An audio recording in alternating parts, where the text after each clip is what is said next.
Rupali Ganguly star TV serial Anupama का episode काफी दिलचस्प रहने वाला है। अनुपमा को पूजा के दौरान राही की झलक दिखाई पड़ेगी और उसे इस लड़की के लिए बहुत स्ट्रॉन्ग फीलिंग्स आएंगी।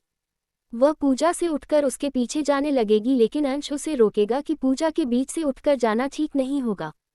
इस पर प्रेम उस लड़की के पीछे जाएगा और उसे यह समझते वक्त नहीं लगेगा कि यह लड़की और कोई नहीं, अनुपमा की बेटी छोटी ही है। अनुपमा को आश्रम लेकर जाएगा प्रेम। राही का पीछा करके वह ये भी पता कर लेगा कि वो किस अनाथ आश्रम में रह रही है। प्रेम बहाने से अनुपमा को इस आश्रम तक ले जाएगा ताकि माँ बेटी को मिलवा सके।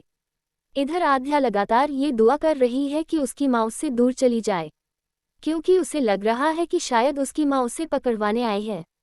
वहीं अनुपमा ये दुआ कर रही है कि किसी तरह उसे उसकी खोई हुई बेटी वापस मिल जाए। इधर यह सब चल रहा है और उधर शाह परिवार में चीजें अलग ही मोड़ ले रही हैं। तोशु ने शुरू कर दी धंधे में घपलेबाजी। अनुपमा के पीछे तोशु ने अनु की रसोई में दाम बढ़ाना और चीजों में मिलावट करना शुरू कर दिया है। किंजल और तोशु में बात बात पर झगड़े बढ़ने लगे हैं और अब तोशु अपनी पत्नी को खुली धमकी देता है कि वही ये घर छोड़कर चली जाए।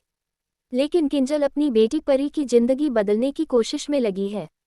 माही को पता चलेगा कि परी रेडियो जॉकी बनना चाहती है और उसमें ये कर दिखाने का टैलेंट भी है, लेकिन अपनी माँ के डर और सपोर्ट ना मिल पाने के चलते वो ऐसा नहीं कर पा रही है। माही को पता चलेगा परी का हिडन टैलेंट।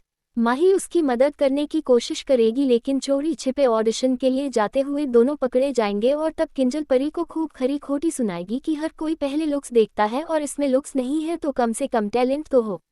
सीए बन जाएगी तो कम से कम पढ़ाई लिखाई में तो अव्वल होगी। बापूजी को पाखी अब भी बात बात पर ताने मारती है और ईशू को खुली छूट देना उसके लिए आने वाले वक्त में अलग तरह की मुश्किल खड़ी कर सकता है। देखना होगा कि आगे कहानी क्या मोड़ लेती है और क्या अनुपमा की बेटी आध्या उसे स्वीकार कर पाती है या नहीं।